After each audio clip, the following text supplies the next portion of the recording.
तरह से हम जो है पढ़ें कि ताकि हमारा जो है हाई स्कूल में सब्जेक्ट और प्रेडिकेट के अंतर्गत जिसको हम बोलते हैं पार्ट ऑफ सब्जेक्ट, क्या बोलते हैं? तो देखिए जब आप यहाँ पर पढ़ते हैं पार्ट्स ऑफ सब्जेक्ट, क्या पढ़ते हैं? पार्ट्स ऑफ सब्जेक्ट, तो ये हमारा पहला चैप्टर है ग्रामर का, जहाँ पर आपको ये मालूम है कि पार्ट ऑफ सब्जेक्ट जो है इसमें क्या बताता है कि जो हमारा सब्जेक्ट है वो क्या है। लेकिन वास्तव में पार्ट ऑफ सब्जेक्ट आप पढ़ेंगे या फिर आप क्या पढ़ सकते हैं? पार्ट्स ऑफ प्रेडिकेट, क्या पढ़ेंगे? Parts of predicate. लेकिन वास्तव में क्या है कि क्या ये पार्ट्स ऑफ सब्जेक्ट और पार्ट ऑफ जो प्रेडिकेट है, क्या ये सत्य है कि चैप्टर का ही नाम है? चैप्टर का क्या नाम है? नहीं मालूम है? चैप्टर का नाम है हमारा पार्ट्स ऑफ सेंटेंस। क्या नाम है? Parts of sentence. Clear? Parts of sentence में आप देखते हैं कि हमारा होता है पार्ट ऑफ सब्जेक्ट और पार्ट ऑफ प्रेडिकेट। तो जब आप वीडियो देखेंगे तो आपको इस चीज़ का नॉलेज होगा कि कैसे हम जो है पार्ट ऑफ सब्जेक्ट या पार्ट ऑफ प्रेडिकेट छांटते हैं। तो पहले अगर छोटे से वे में आप देखिए तो हम इसको बोलते हैं सेंटेंस। क्या बोलते हैं? तो सेंटेंस की जब बात करते हैं तो सेंटेंस के दो भाग होते हैं। क्या? सेंटेंस के दो भाग होते हैं। पहला जो हमारा भाग होता है सेंटेंस का उसको हम क्या बोलते हैं? सब्जेक्ट। क्या बोलते हैं? सब्जेक्ट। और दूसरे भाग को हम क्या बोलते हैं? प्रेडिकेट। क्या बोलते हैं? प्रेडिकेट। क्लियर? अब प्रश्न आता है कि कोई भी वाक्य है कैसे हमें जान पाएंगे कि ये सब्जेक्ट है या प्रेडिकेट है। तो यहाँ पर हमारे लिए क्या है कि हम क्लियर करते हैं, जैसे एक सामान्य सा फार्मूला है, अगर उसका हम ध्यान देंगे, खास तौर पे अगर वाक्य अफर्मेटिव सेंटेंस में आता हो या निगेटिव सेंटेंस में, तो इसको हम जो है एक ब्रह्मास्त्र की तरह यूज़ करते हैं। समझ रहे ना? अब इसे देखिए यहाँ पर क्या है? सब्जेक्ट है यानी कि अफर्मेटिव निगेटिव में, तो सब्जेक्ट आपका हो गया। सब्जेक्ट के बाद अगर आपका हेल्पिंग वर्ब आता है, क्या आता है? हेल्पिंग वर्ब आता है, और इसके बाद आपका नाउन या एडजेक्टिव ऐसा कुछ भी आ सकता है। लेकिन अगर हेल्पिंग वर्ब जहाँ आया है उसको लेकर के बाद वाले को प्रेडिकेट बोलते हैं। क्या बोलते हैं? और अगर मान लो हेल्पिंग वर्ब नहीं आया है तो यहाँ पर केवल जो है आपका वर्ब आ जाता है। अगर केवल वर्ब आया है तो वर्ब को लेके बाद वाला पूरा क्या होता है? प्रेडिकेट हो जाता है। ये तो होता है। इसके अलावा ये कहता है कि अगर मान लो हेल्पिंग वर्ब जो है आपका आता है और प्लस उसके बाद नाउन या एडजेक्टिव आता है तो क्या हो गया? प्रेडिकेट। लेकिन अगर केवल मात्र वर्ब आ जाए तो भी जो है वर्ब भी प्रेडिकेट के ही अंतर्गत आता है। अब देखिए यहाँ पर क्या कह रहा है कि अगर हेल्पिंग वर्ब भी आ जाए और वर्ब भी आ जाए, यानी हेल्पिंग वर्ब प्लस वर्ब दोनों आ जाए, कि हेल्पिंग वर्ब भी आ जाए और वर्ब भी आ जाए, तो इसको ले करके बाद में जो भी मान लो ऑब्जेक्ट वगैरह जो कुछ आएगा ये सब टोटल जो है किस में आता है? प्रेडिकेट में। यानी अगर आपको वाक्य में अफर्मेटिव या निगेटिव है, सब्जेक्ट और प्रेडिकेट ढूंढना, तो आपको मालूम होना चाहिए क्या? पहला तो ये मालूम हो कि हेल्पिंग वर्ब कौन कौन से हैं।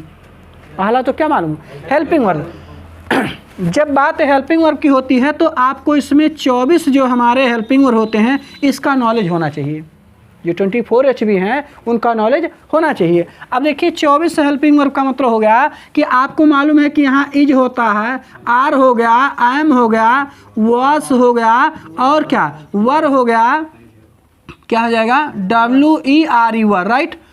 यहाँ आपका विल हो गया, या आपका क्या हो गया? शैल हो गया। इसके बाद आपका वुड हो जाता है, राइट।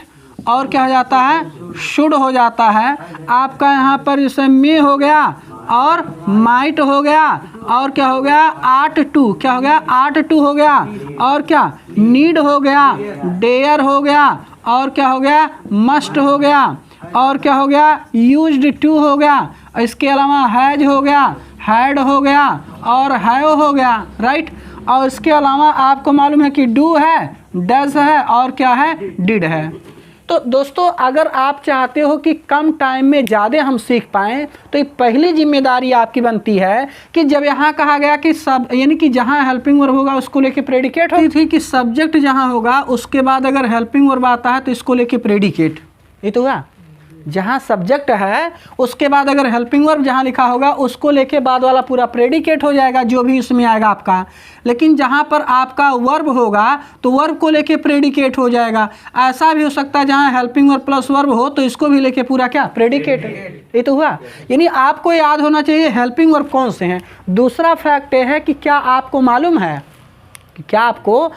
है कि वर्ब कौन कौन से हैं। अगर आपको वर्ब ही मालूम है तो कहीं भी वाक्य गलत नहीं होगा। अब जैसे अगर क्वेश्चन आपका आ गया, क्या आ गया कि पिक आउट द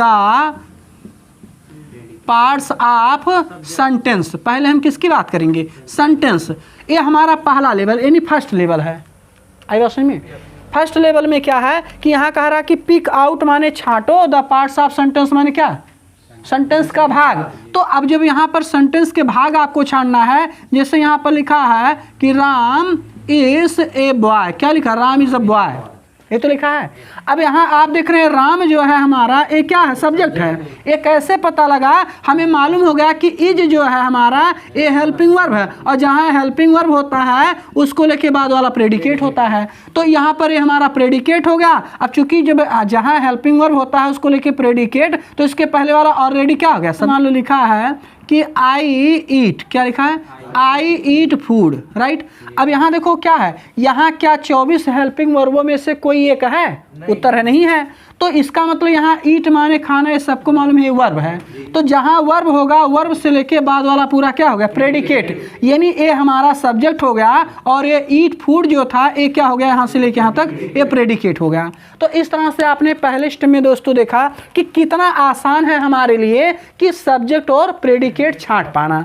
यानी कि अगर आपको मालूम हो कि जहाँ पर हेल्पिंग वर्ब होगा उसको लेके बाद वाला पूरा प्रेडिकेट, अगर आपका हेल्पिंग वर्ब नहीं है केवल वर्ब है तो वर्ब से लेके बाद वाला पूरा प्रेडिकेट, अगर हेल्पिंग वर्ब प्लस वर्ब दोनों है तो उस दोनों को लेके बाद वाला प्रेडिकेट। जैसे अगर मान लो यहाँ पर लिखा है कि राकेश, क्या लिखा है, Rakesh is going to school, right, Rakesh is going to school. तो राकेश हमारा सब्जेक्ट हो गया, लेकिन इज से ही हमें पता लगा ये हेल्पिंग वर्ब है, लेकिन क्रिया में आईएनजी लिखा है, वर्ब में आईएनजी, तो हेल्पिंग वर्ब प्लस वर्ब दोनों आ गया ना। और इसके बाद जितना है वो सब टोटल किस में आता है, ऑब्जेक्ट में। यानी कि Rakesh is going to school, ये पूरा आपका क्या हो गया, प्रेडिकेट हो गया। आपसे क्वेश्चन यहाँ पर क्या पूछा जाएगा कि pick out the parts of subject, क्या गया, पार्ट्स ऑफ सब्जेक्ट, क्या जाएगा, पार्ट्स ऑफ सब्जेक्ट। यानी पिक आउट माने छांटिए, और द पार्ट्स माने किसको, भागों को, और आप सब्जेक्ट माने सब्जेक्ट, यानी सब्जेक्ट के जो भाग हैं उनको आपको छानना है। तो अब देखिए जब आपको पता है कि जैसे ये सेंटेंस हो गया, सेंटेंस के दो भाग हो गए, एक हो गया सब्जेक्ट और एक क्या हो गया, प्रेडिकेट, राइट। अब सब्जेक्ट प्रेडिकेट का मतलब हो गया कि ये पहला स्टेप हमारा हो गया। दूसरे स्टेप में आते हैं तो हमें पता लगा सब्जेक्ट के दो भाग होते हैं, जबकि हम यहाँ प्रेडिकेट को अभी थोड़ा स्थित रखते हैं, क्योंकि पहले हम पार्ट ऑफ सब्जेक्ट पढ़ लेते हैं फिर प्रेडिकेट भी पढ़ेंगे। तो यहाँ पर प्रेडिकेट हमारा हो गया। तो अब यहाँ पर आपको मालूम है कि क्या आता है, क्वालिफायर, क्या आता है, क्वालिफायर। तो क्वालिफायर आता है, और दूसरा आपका होता है हेडवर्ड, क्या होता है, हेडवर्ड। तो ये हेडवर्ड का मतलब होता है नाउन, सीधे बोले तो नाउन, यानी जो नाउन होगा उसी को हम हेडवर्ड यानी मुख्य शब्द बोलते हैं। और जो क्वालिफायर है, क्वालिफायर का मतलब हो गया विशेषता बताने, क्वालिफाई करने वाला। और इसके बाद जो है हमारा यहाँ पर क्या जाता है, प्रेडिकेट, क्या आता है, प्रेडिकेट, क्या आता है, प्रेडिकेट। तो ये हमारा, अब आपने फार्मूला अगर थोड़ा सा जनरेट कर लिया तो वाक्य पढ़ने में आपको मजा आ जाएगा। जैसे आपने फार्मूला क्या जनरेट किया कि क्वालिफायर प्लस हेडवर्ड और उसके बाद क्या आपका आता है, प्रेडिकेट। यानी ये पहले स्टेप का आपका केवल जो है क्या था कि सब्जेक्ट और प्रेडिकेट छानना था, राइट। लेकिन अब आपको क्या छानना है, अब आपको क्वालिफायर और हेडवर्ड और क्या, प्रेडिकेट। तो अगर मान लो हम आपसे कहें, अगर हम आपसे कहें कि लिखा है कि a man can run fast, क्या लिखा है, a man can run fast. तो आप यहाँ कैन तो मॉडल वर्ड्स मालूम है कि can, could, may, might, use to, need, dare, must, are to, और ये सारे चीज़ जो है आपके हेल्पिंग वर्ब हैं। तो आपको यहाँ कैन से पता लगा कि भैया ये हमारा हेल्पिंग वर्ब के अंतर्गत आता है, नहीं मॉडल वर्ब से, राइट। तो यहाँ से लेके तो आंख मूंद के आप इसको बोल दिए कि प्रेडिकेट है। लेकिन अब यहाँ देखिए क्या लिखा है, दो शब्द हैं, कितने हैं? मैन माने आदमी, यानी ये हेडवर्ड हो गया, नाउन हो गया। और ये जो बचा है ये क्या हो गया? यही हमारा क्या हो गया? क्वालिफायर। यानी कि यहाँ एक क्वालिफायर हो गया। अगर इसको और अच्छे से आप लिखना चाहते हैं तो ऐसे लिख सकते हैं कि क्वालिफायर क्या होगा, और उसके बाद इसमें हेडवर्ड क्या होगा, और आप इसमें लिख सकते हैं प्रेडिकेट क्या होगा। तो आपको ये पता लगा कि इस वाक्य में ए हमारा क्या है? क्वालिफायर है। मैन जो है क्या हो गया? ए हेडवर्ड होगा। लेकिन कैन जो लिखा है, कैन, रन और फास्ट, ये आपका पूरा किस में हो गया? प्रेडिकेट में। यानी कि एक क्वालिफायर हो गया, मैन हेडवर्ड हो गया, लेकिन क्या लिखा? कैन रन फास्ट, ये आपका क्या हो गया? प्रेडिकेट हो गया। तो उम्मीद करते हैं कि आपको ये बात समझ में आया होगा। लेकिन एक क्वेश्चन है दोस्तों, कितने ऐसे वाक्य होंगे जब हम आपको दो दो शब्द ऐसे लिखवा के वो बताते रहेंगे कि ये क्वालिफायर होगा, ये हेडवर्ड होगा। यानी अगर ये पता लगे आपको कि वास्तव में क्वालिफायर कौन कौन से हैं, ये सुनो, अगर ये भी पता लग जाए कि यहाँ तो आपने बता दिया कि हाँ भैया ए जो है क्वालिफायर है और मैन हेडवर्ड है और प्रेडिकेट है, तो प्रेडिकेट की बात तो समझ में आई कि हाँ कैन मॉडुलर सा, तो प्रेडिकेट उसके बाद सब हो गया। मैन भी समझ में आ गया कि चलो ठीक है, नाउन आएगा तो समझ ही जाएंगे। लेकिन प्रश्न है कि क्या केवल यही ऐसा है जो क्वालिफायर है? तो अगर आपको ये पता लग जाए कि कौन कौन से क्वालिफायर हैं, तो मुझे लगता है वाक्य चाहे जितना दिया गया हो, चाहे जितना बड़ा हो, आपके लिए वाक्य बनाना आसान हो जाएगा। ये सुनो है और जो दा है, ये तीनों क्या है? क्वालिफायर हैं। ये डिटरमिनर्स का भी काम करते हैं। तो ये क्वालिफायर हमारे हो गए। लेकिन इसके अलावा हमें मालूम है जो हमारा पॉजेसिव होता है, जैसे लिखा है कि माँ, आवर, योर, हिज, क्या होगा? हिज, हार और क्या? देयर। ओके, तो ये हमारे जो है गिर लिखा है कि my, our, your, his, her, their, ये भी हमारे क्या है? क्वालिफायर हैं। ए एंड दा तो ऑलरेडी क्या है? क्वालिफायर है। लेकिन इसके अलावा आपको मालूम है अगर दिस लिखा है, अगर दैट लिखा है, अगर क्या लिखा है? दीज लिखा है, अगर दोज लिखा है, क्या लिखा है? दोज, तो ये भी हमारे क्या है? क्वालिफायर हैं। अगर मान लीजिए आपका इसे लिखा है फर्स्ट, क्या लिखा है? सेकंड, क्या लिखा है? सेकंड, ये सब जो है ये भी किस में आते हैं? क्वालिफायर में आते हैं। अगर मान लो आपका लिखा है एवरी, क्या लिखा है? एवरी या एनी लिखा है, क्या लिखा है? तो अगर इसके बाद जो नाउन आता है तो यहाँ पर एनी और एवरी भी किसका काम करते हैं? क्वालिफायर का काम करते हैं। इसके अलावा आपको मालूम है सम, क्या लिखा है? सम जो लिखा है, सम भी आपका क्या है? क्वालिफायर है। तो इस तरह से अगर इतना भी आपको नॉलेज है, इतना भी अगर आपको नॉलेज है कि हाँ यही क्वालिफायर होते हैं, तो वाक्य गलत नहीं होगा। हम लेते हैं जो आपको बनाना, जैसे मान लो लिखा है यहाँ पर कि दिस गर्ल, क्या लिखा है? This girl is a beautiful, क्या? अ ब्यूटीफुल ओमेन, क्या लिखा है? कि this girl is a beautiful woman, ये तो लिखा है। अब यहाँ आपको मालूम है इज से लेकर के पूरा हमारा क्या हो गया? प्रेडिकेट। लेकिन यहाँ पर आपका गर्ल और दिस दो मिला, तो हमने पढ़ा कि कौन कौन सा क्वालिफायर होता है। अब यहाँ पर गर्ल हमारा क्या हो गया? नाउन, यानी हेडवर्ड हो जाएगा, और दिस क्या हो जाएगा? दिस जो हमारा क्या हो गया? क्वालिफायर हो गया। अब यहीं पर आपसे थोड़ा हम बात करना चाहेंगे कि ऐसे मान लो आपका एक क्वेश्चन और आता है, क्या? कि फिल, क्या आता है? फिल इन द ब्लैंक, क्या बोलेंगे? फिल इन द ब्लैंक और विद द पार्ट्स, क्या होते हैं? Parts of subject. तो ये जब क्वेश्चन आता है कि fill in the blanks with the part of subject, अब यहाँ आप देखो क्या आता है। जैसे मान लो यहाँ पर ऐसे दे दिया और यहाँ पर लिखा है सेट ऑन द ट्री, क्या लिखेंगे? सेट ऑन द ट्री, यही तो हुआ। तो यहाँ पर लेकिन क्वेश्चन में आपको दिया रहेगा, क्वेश्चन में क्या है? दिया रहेगा। जैसे मान लो दिया है बर्ड और यहाँ पर क्या दिया? दा। अब बर्ड और दा दिया है, अब इसमें आपको भरना है, इसमें क्या करना है? आपको भरना होगा। तो अब यहाँ पर जब आपको इसको फिल इन द ब्लैंक्स करना है, तो आपको मालूम है बर्ड माने क्या? हेडवर्ड, नाउन है। लेकिन दा क्या दिया है? ये दा हमारा क्या है? क्वालिफायर है। और जब यहाँ पर दो ही शब्द दिया है, इसका मतलब हमने पढ़ा, तो यहाँ पर क्या हो जाएगा कि क्या लिखेंगे? हाँ, द बर्ड, ये तो होगा the bird set on the tree. तो यहाँ पर आपको पता लगा कि जो आपको अगर फिल इन द ब्लैंक्स दे रहा है इसका मतलब क्या है कि यहाँ द हो गया, यहाँ बर्ड, यानी ये आपका क्या हो गया क्वालिफायर और ये क्या हो गया आपका हेडवर्ड। तो इसमें उम्मीद करते हैं कि आपको भराना भी आ रहा है, यानी कि फिल इन द ब्लैंक्स भी कंप्लीट कर ले जाएंगे। प्लस अगर आपको ये दे रहा है कि पिक आउट, क्या देता है, pick out the parts of क्या सब्जेक्ट, क्या हो जाएगा, pick out the parts of subject. तो यहाँ पर इसी वाक्य में अगर हो कि छानना है तो आपको इस तरह से जो है यहाँ पर आपको पता लगे क्वालिफायर हो गया और ये क्या हो गया हेडवर्ड हो गया और इज से लेके पूरा क्या हो गया प्रेडिकेट। तो इस तरह से दोस्तों आपने पहला स्टेप जो है सीखा। तो आपको हम बेसिक बता रहे थे जिसको बोलते हैं कि जड़, लेकिन अब जो बोर्ड में वास्तव में आता है उसकी बात कर रहे हैं और हम चेक करना चाहते हैं कितने लोग करेक्ट इसको बना सकते हैं। जैसे मान लीजिए यहाँ लिखा है LAUJ loved in room some boys.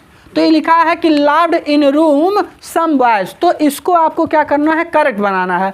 इसमें क्या कहता है कि फ्रेम द रिऑर्डिंग द सेंटेंसेस, यानी सेंटेंसों को क्या करना है आपको फ्रेम यानी ढांचे में बनाओ। कैसे, रीऑर्डिंग माने पुनः क्रम में। अगर आप देखो तो यहाँ जो पहले क्रम पे क्या है लाव्ड है, यहाँ इन रूम जो है ये दूसरे क्रम में है, सम जो है तीसरे क्रम में है, अब बॉयज क्या है चौथे क्रम में। तो एक क्रम में तो है ही, लेकिन क्या कर रहा है कि रीऑर्डिंग द सेंटेंसेस, यानी जो आपके वाक्य दिए हैं उसको रीऑर्डिंग माने क्या, ऑर्डिंग माने होता है क्रम से और रीऑर्डिंग माने पुनः क्रम से। तो जब पुनः क्रम से करने का मतलब है कि सब सही है, लेकिन ये वास्तव में बनेगा कैसे। तो यहाँ आपको मालूम है कि सम हमारा क्या हो गया एडजेक्टिव हो गया, सॉरी क्या हो गया क्वालिफायर, सम क्या हो गया क्वालिफायर हो गया, बॉयज क्या हो गया हेडवर्ड हो गया, और यहाँ लाव्ड हमारा वर्ब हो गया, लेकिन इन जो है प्लस रूम ये प्रीपोजिशन अदर पार्ट हो गया। यानी अब इसको अगर आपको करेक्ट बनाना हो, बोर्ड में ऐसे दे दिया गया हो, इसको आपको करेक्ट बनाना हो कि हाँ चलो भैया रीऑर्डिंग करो इसको, frame the sentences in correct reordering. तो अब ये जो है रीऑर्डिंग करना होगा, तो आप सबसे पहले क्या लिखेंगे सम, ये तो हुआ, और यहाँ बॉयज है तो बॉयज हो गया, तो सम हमारा क्वालिफायर हो गया, बॉयज क्या हो गया हेडवर्ड हो गया। अब लाफ माने हंसना, तो यहाँ पर हो जाएगा कि LAUGHED लाफ्ड, और कहाँ इन रूम, इन कहाँ रूम फुल स्टॉप। तो अब आपको पता लगा कि सम बॉयज लाफ्ड। इस का जो आपका एग्जाम होने वाला है उसमें भी जो है आपको इसी तरह से सेम क्वेश्चन मिलने वाला है कि इस तरह से देगा और आपको ऐसे करेक्ट बनाना है। एक क्वालिफायर और एक क्या पढ़ा हेडवर्ड, और प्रेडिकेट वैसे आपका बना रह गया, ये सुनो। अब देखिए क्वालिफायर के दो भाग होते हैं, क्या होता है, एक तो होता है डिटरमिनर्स, क्या डिटरमिनर्स हो गया, और दूसरा हमारा क्या होता है, दूसरा आपका होता है एडजेक्टिव, क्या होता है एडजेक्टिव होता है, और हेडवर्ड उसके बाद फिर आता है। यानी अब आप देख रहे हैं डिटरमिनर्स हो गया, एडजेक्टिव हो गया और हेडवर्ड, और उसके बाद आपका क्या आता है प्रेडिकेट। क्लियर। तो अब यहाँ पर हमें पता लगा डिटरमिनर्स हो गया, एडजेक्टिव हो गया, हेडवर्ड हो गया और प्रेडिकेट। प्रश्न दोस्तों ये है कि क्या आप जानते हैं एडजेक्टिव क्या है।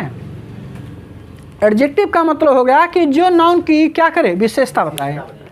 जैसे अगर मान लो कलर जितने हैं, रंग लाल हो, पीला हो, नीला हो, हरा हो, रेड हो, ब्लू हो, ग्रीन हो, ओशियन हो, राइट। तो ये सारे जो सैफ्रॉन हो, तो ये सारे रंग जो होते हैं हमारे क्या होते हैं, वो एडजेक्टिव होते हैं। कोई दुबला है, पतला है, मोटा है, चौड़ा है, लंबा है, ये सब क्या है एडजेक्टिव है। कोई दुष्ट है, कोई सज्जन है, कोई बहुत प्यारा है, कोई जो है मतलब बहुत अपने आप को क्या बोलता है कि आई एम स्ट्रांग, कोई मजबूत है, तो वो भी उसका क्या है एडजेक्टिव है, वो क्या है एडजेक्टिव ही है। कोई जैसे ठोस द्रोह किसी भी तरह हो, वो एडजेक्टिव कहलाता है। तो इस तरह से आपको पता लगा कि एडजेक्टिव हमारा क्या होगा। तो अब यहाँ लेकिन डिटरमिनर्स की बात आ गई, तो एक आपको यहाँ पर दोस्तों बताना चाहेंगे कि नोट के रूप में कि अगर मान लो हेडवर्ड, किसके हेडवर्ड के पहले एक शब्द है तो वो क्वालिफायर कहलाता है, लेकिन हेडवर्ड के बाद अगर एडजेक्टिव आ गया हो तो यही क्वालिफायर ऑलरेडी डिटरमिनर्स हो जाता है। अब तो फाइनल हो गया। मतलब एक वो है कि आम के आम और गुठलियों के दाम। मतलब आपको एक बार केवल क्वालिफायर याद करना है। क्वालिफायर याद होने के बाद अगर हेडवर्ड के बाद एक शब्द है तो क्वालिफायर, लेकिन अगर हेडवर्ड के बाद जो है यानी पहले अगर एडजेक्टिव आ गया तो यही एडजेक्टिव के पहले ये क्वालिफायर आके अपने आप डिटर्मिनर्स बन जाता है। क्या होता है? डिटर्मिनर्स बन जाता है। तो जो क्वालिफायर है वही डिटर्मिनर्स है, जो डिटर्मिनर्स है वही क्या है? क्वालिफायर है। अंतर दोनों में कितना है कि अगर मान लो आपका वाक्य जैसे आया, अगर हेडवर्ड के पहले केवल क्या है? एक वर्ड है, एक शब्द है, तो क्वालिफायर हो गया। लेकिन हेडवर्ड के पहले एडजेक्टिव आ जाए और एडजेक्टिव के पहले अगर लिखना हो तो वो जो आएगा वही हमारा डिटर्मिनर्स कहलाएगा। अब जैसे यहाँ पर आपको नोट में बता दिए ना कि अगर हेडवर्ड के पहले एक शब्द आता है तो ये क्वालिफायर, लेकिन हेडवर्ड के पहले कितना? पहले एडजेक्टिव आ जाए और उसके पहले जो आता है वो अपने आप जो है डिटर्मिनर्स